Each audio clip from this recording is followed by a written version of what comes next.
At 3:12 a.m., Nurse Allison Tate broke hospital protocol, ignored direct orders, and made the most controversial decision of her 12-year career, because a man was dying in front of her. And not just any man, a Navy SEAL riddled with 40 bullet wounds. She saved him. Then they fired her. But 24 hours later, her life would change forever. Because the man she saved wasn't just a soldier, he was a national secret. It was supposed to be an ordinary shift at St. Michael's Trauma Center in Norfolk, Virginia. The emergency room was chaotic, as usual, gunshot victims, car accidents, overdoses, every hour a new crisis. Allison Tate, 36, had spent the past decade building a reputation as one of the most calm, competent, and compassionate trauma nurses in the state.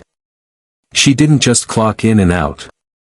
She fought for lives like she was born to do it. But that night, something felt off from the beginning. The pager buzzed violently on her hip. Code red, unauthorized trauma. Level 1. Her heart skipped. Unauthorized. That wasn't standard protocol. Seconds later, 2 men in black fatigues barged into the ER, no identification, no medical clearance, and behind them, a stretcher. On it, a man barely clinging to life. Blood soaked through his camo gear. His dog tags were missing. His body was riddled with bullet wounds. Allison ran toward the chaos. "Where's his chart?" she asked. The taller man looked at her sharply. "No chart. No ID. Just save him. And don't ask questions." She looked at the patient, early 40s, built like a warrior, but his body was broken. Dozens of entry wounds. Burns. Lacerations. A shattered femur. One eye swollen shut. This man had been through hell. The charge nurse hesitated. "We're not cleared for this. This might be military jurisdiction." But Allison didn't care. "Then you wait for clearance. I'm scrubbing in." Inside Trauma Room B, she worked like her life depended on it. With every bullet she removed, she noticed something. Every wound told a story. This wasn't a street shootout. This was tactical. The man had fought back, hard. And survived what should have killed him 10 times over. Blood pressure was crashing. He coded twice. And still, she kept going. For 3 hours straight, she and one young surgical resident worked on him, alone. No supervision. No clearance. It was 6:19 a.m. when she finally stepped back, trembling. "He's stable," she whispered, barely believing it herself. But instead of gratitude, she was met with silence. The 2 men in black returned. One leaned in close to her, expression unreadable. "You weren't supposed to touch him. Now there's paperwork. Cameras. Witnesses." Later that day, hospital administration called her in. "You're being terminated effective immediately. You violated chain of command. This patient was classified." Allison blinked, stunned. "I saved his life." And that's exactly the problem. She packed her things in silence, humiliated. 12 years of service, gone. No thank you. No exit interview. Just a quiet escort out the back entrance. But what she didn't know was that her act of defiance had just triggered a ripple effect across the U.S. military, Washington, D.C., and the intelligence community. Because that man wasn't just any SEAL. His name was Commander Jacob Reeve. And he was supposed to be dead the morning after her firing felt unreal. Nurse Allison Tate sat alone on the edge of her bed, still wearing the scrubs from the night before, stained, wrinkled, and now, symbolic of everything she'd lost. Her phone buzzed with messages from coworkers. Some were supportive. "We know you did the right thing. He would have died without you." Others were terrified. "Don't talk to anyone. They said the patient didn't officially exist." Still others were silent. The hospital issued a vague statement to the press about protocol violations and internal review, but said nothing about the man she saved or why her termination was so sudden. But someone was watching. Someone who knew exactly what she had done. Scene, meanwhile, in a secure military hospital. 2 floors beneath a government-operated facility miles outside Quantico, Commander Jacob Reeve lay unconscious, his body wrapped in layers of gauze and bandages. His vitals were stable now, but only because of Allison. Beside him, a stern man in uniform stood with arms crossed, Admiral Victor Halstead, head of clandestine operations for naval intelligence. "She wasn't supposed to see him," Halstead muttered. "But she did," replied a quiet female agent behind him. "And she saved his life." Halstead narrowed his eyes. "Find out who she is. Every detail. If she talks, shut it down." Scene, the knock at the door. That same afternoon, Allison heard a firm knock at her apartment door. She opened it slowly, and was met by 2 strangers in dark suits. "Ms. Tate, we're with the Department of Defense. We need to speak with you, now." Her heart pounded. For a split second, she thought she was being arrested. Instead, they invited themselves in, showed her heavily redacted documents, and began a series of cold, rapid-fire questions. "Did you speak to anyone outside the hospital? Did you record or take photos during the procedure? Do you know the name of the man you treated?" Allison stared at them. "I didn't even know if he was going to make it. I did what I was trained to do." They looked at each other. Then the woman in black said softly, "You saved a national asset." Allison blinked. "A what?" Scene, who is Jacob Reeve? Later that night, alone with her thoughts, Allison finally turned on the television.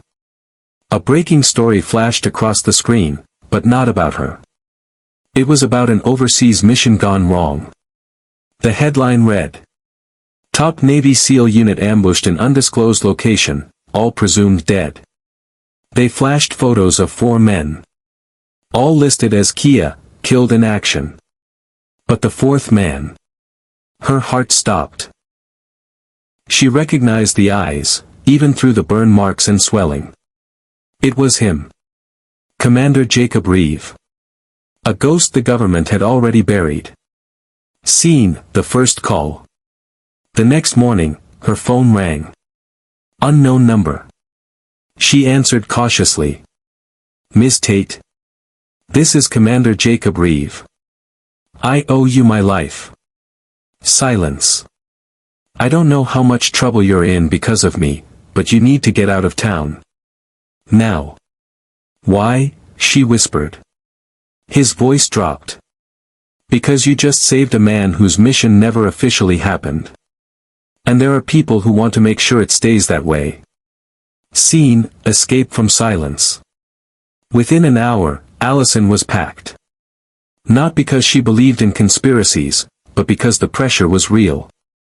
Her landlord was suddenly asking questions. Her bank accounts were frozen for review. Her email access had been revoked. Someone was erasing her. She drove north toward Richmond, staying off major highways. Meanwhile, a silent alert had been triggered in D.C. Tracking her license plate, her digital footprints, and every signal her phone had ever pinged. They didn't just want to silence her. They were preparing to use her. To be continued in Act 3. In the next act, Allison goes off the grid. Reeve wakes up fully and breaks protocol to find her. But an internal power struggle in naval intelligence threatens both their lives, and the truth behind the mission they risked everything for begins to unravel. Allison drove for hours, eventually ditching her phone in a public trash bin and switching to a cheap prepaid burner. She didn't know what was real anymore, what was paranoia, and what was protocol. She checked into a roadside motel under the name Emily Gaines, an alias she made up on the spot. She had just enough cash for 3 days. Beyond that, she had no plan. No job. No friends she could trust. Only one voice echoed in her memory. You saved a national asset. Who was Jacob Reeve? Scene, the SEAL wakes up. At the hidden naval hospital, Commander Jacob Reeve opened his eyes fully for the first time since the operation. Tubes down his throat, arms restrained lightly in case of combat disorientation. The lights were dim. Surveillance cameras blinked in the corners. His first words, through cracked lips. "Where is the nurse?" A young lieutenant beside him hesitated. "Sir, you weren't supposed to survive." Reeve stared. "I figured that out." The commander struggled to sit up. He winced but didn't stop. His body was battered, stitched, but alive. "I need to talk to Allison Tate. Now. She's been terminated and labeled a national security leak. Then the system's more broken than I thought." Scene, debriefing room, Pentagon. Admiral Halstead sat across from two men in suits from the Office of Naval Intelligence. They weren't pleased. "Reeve is alive because a civilian interfered. She saved his life," one said flatly. "She compromised an ongoing operation." Halstead snapped. "Reeve wasn't supposed to be found. Now he's awake. And if he talks, everything we've buried in that jungle mission will surface." The room fell quiet. One of the men leaned in. "If this leaks, we don't just lose credibility. We risk exposing black site failures, illegal ops, and congressional oversight nightmares. And worst of all, Reeve might remember who betrayed his team." Scene, Jacob's memory returns. That night, Jacob Reeve lay in his hospital bed. The morphine had dulled his pain, but not his mind. Memories began to flash back, one after the other. The explosion in the jungle. His team screaming. The ambush. And, the voice over the comms telling the enemy where they were.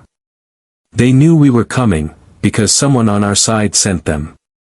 Suddenly, it all clicked. The mission hadn't gone wrong. It had been sabotaged. Scene, finding Allison.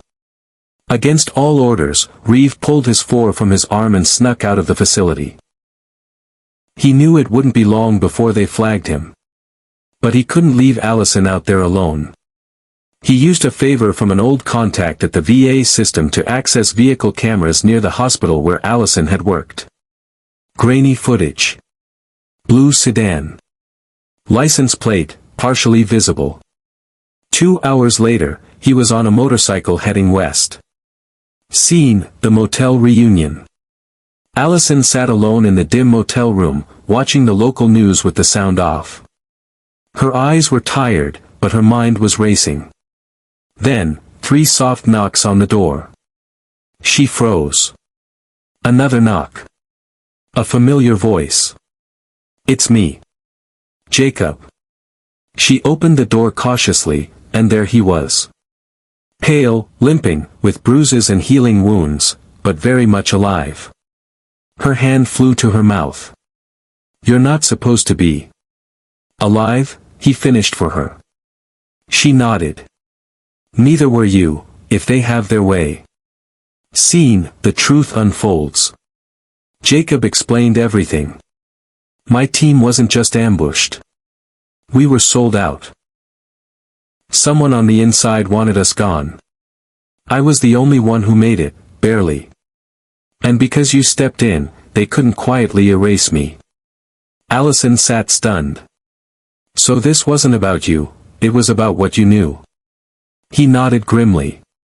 "And now it's about you too." Scene, decision time.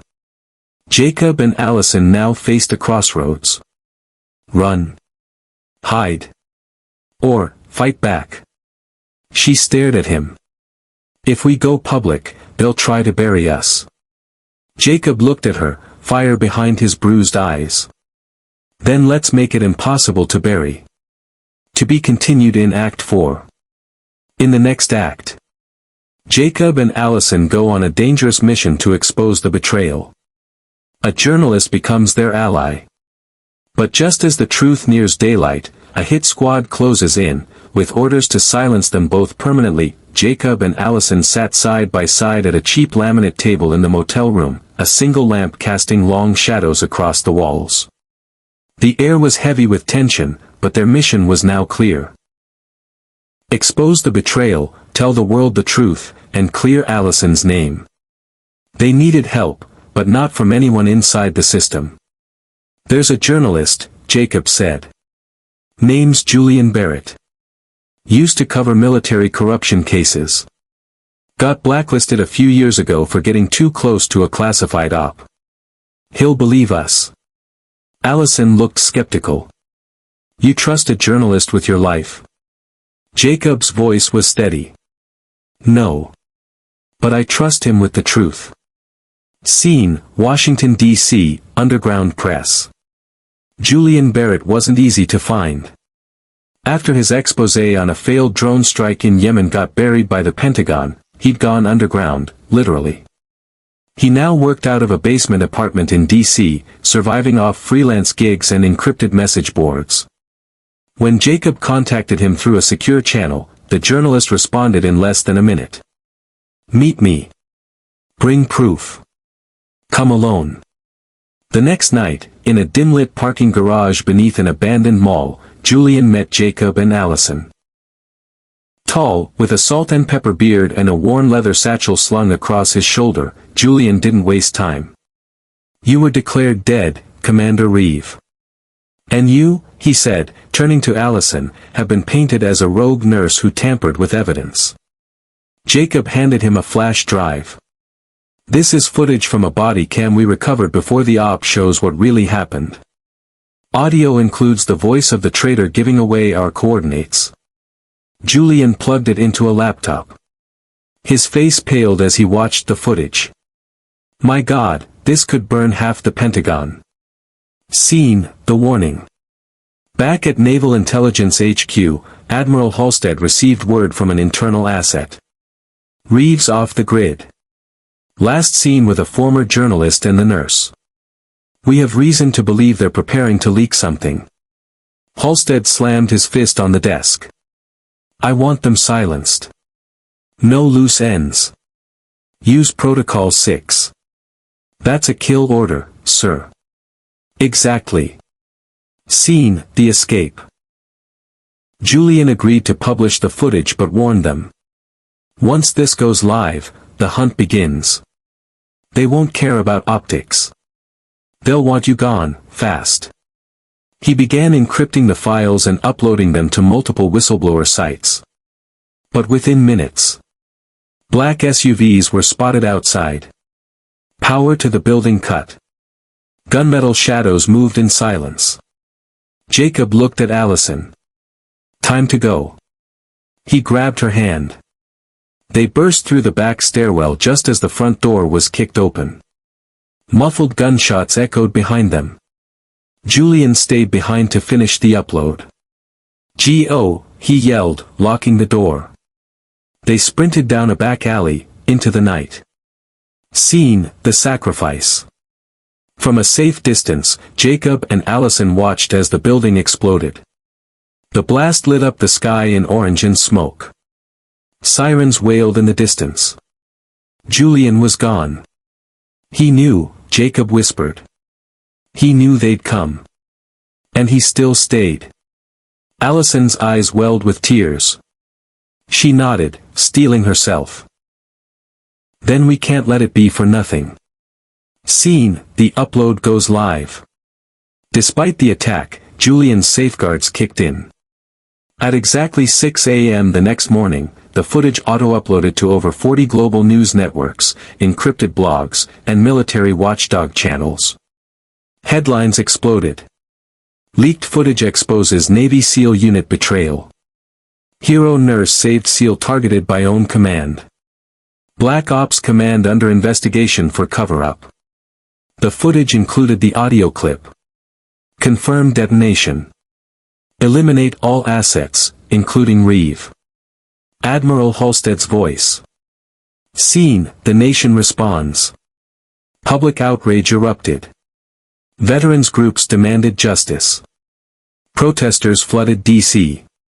A federal investigation was launched within 48 hours. The president made a national statement. And Allison? She became the face of courage. A nurse who chose humanity over protocol. A woman who did the right thing, even when it cost her everything. Scene, one final enemy. But Halstead wasn't done yet. With arrest warrants looming, he ordered one final strike against Jacob and Allison. He sent a 4-man Black Ops unit to finish them before the arrest could happen. After barely escaping the explosion that killed Julian Barrett, Jacob and Allison made their way to an abandoned ranger cabin deep in the Shenandoah Mountains, one of Reeves' last fallback points, known only to a few from his SEAL days. Snow had just begun to fall, blanketing the pine trees in a layer of silence. Inside, Jacob checked the windows while Allison prepared a first aid kit and kept the fireplace burning. They were exhausted, mentally, physically, but not defeated. "They'll come tonight," Jacob said. He's desperate now. He knows it's over, but he wants to erase us before the arrests hit. Allison looked up. "So we make sure they don't succeed." Scene, the hunters arrive. At 3:07 a.m., headlights flickered through the trees. 4 men in tactical gear exited 2 matte black vehicles and began approaching the cabin with military precision, silenced rifles in hand, infrared goggles, 0 words exchanged. But Jacob was ready. He and Allison had prepared traps, military-grade snares from old supply crates, improvised flash bombs made from cabin supplies, and strategic choke points. The silence shattered when the first operative triggered a wire and a deafening flash lit up the forest. Screams, gunfire. Jacob moved like a ghost through the woods, dispatching the first 2 men with surgical strikes, his training reactivated under fire. Allison, inside, stood armed with a flare gun and Jacob's backup sidearm. One intruder made it to the back door, breaching with brute force. Allison fired. He dropped. She trembled, but did not fold. Scene, face to face. The final operative, larger, more brutal, cornered Jacob near the river. They clashed hand to hand. Blood splattered across the snow. A combat knife flashed in the moonlight. The man growled, "Halstead sends his regards." Jacob responded, "Tell him I'm sending you back in pieces." With a sudden reversal, Jacob disarmed him, slammed him into a frozen boulder, and ended it. Scene, dawn. By sunrise, the fight was over. 4 attackers, neutralized. No casualties on Jacob or Allison's side. They stood together on the cabin porch, breath visible in the cold air, watching the morning light break over the trees. "It's done," she whispered. Jacob shook his head. "Not yet. But we've survived long enough to finish it." Scene, Washington, D.C., Military Tribunal. Days later, under national scrutiny and overwhelming evidence, Admiral Halstead was arrested for conspiracy, obstruction of justice, abuse of command, and attempted murder of military personnel and a civilian. The tribunal was swift and damning. Jacob and Allison were both called to testify. Scene, Allison takes the stand. In full uniform. Restored and honored by emergency executive order, Allison took the stand. Cameras flashed. Senators leaned in. "I didn't save a Navy SEAL that night because I knew who he was," she said. "I saved him because he was dying. Because I was trained to help. And because it was the right thing to do." Her voice cracked slightly. "And if I had to do it again, I would." The room fell silent. Then, applause. Scene, recognition. Jacob was reinstated with full honors. Allison received the Presidential Medal of Freedom, the first nurse in decades to be awarded it for battlefield-level valor on domestic soil. Their story became a symbol of truth over power, humanity over politics, and integrity over protocol.